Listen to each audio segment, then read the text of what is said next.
受到疫情影响，有真侪公司拢当咧放无薪假。不过，彰化县有要到一半的公司拢是制造业。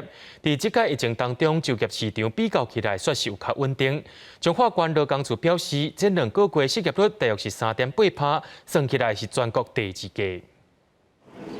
台湾新冠肺炎3级警戒延到7月12日，彰化县政府原本7月初10要举办的就业博览会，也配合防疫暂停。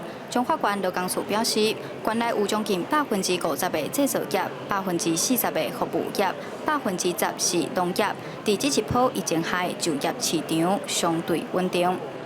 疫情的影响无影响到咱的就业市场嘛进一步来提供到线上面试甲这个职业训练把专点来改做伫网络面顶来开远距的课程让我们在疫情过后就能够顺利的衔接咱的就业市场彰化县内有8就业服务台，帮忙头家参新劳媒合开发就业机会。服务台人员表示，这阵啊来找头路的民众颠倒无济。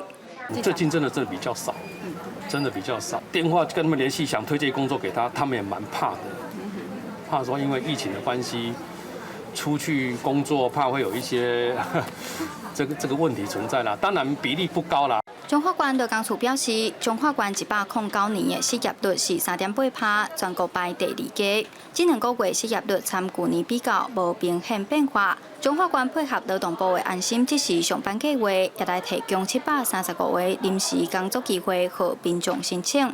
今年休热有153个学生做线工的课，也阁有7间厂商提供144个暑假期间学生的工作机会。民众会当随时去劳工处 Facebook 参彰化就业通平台查询。记者杨淑晴，彰化报道。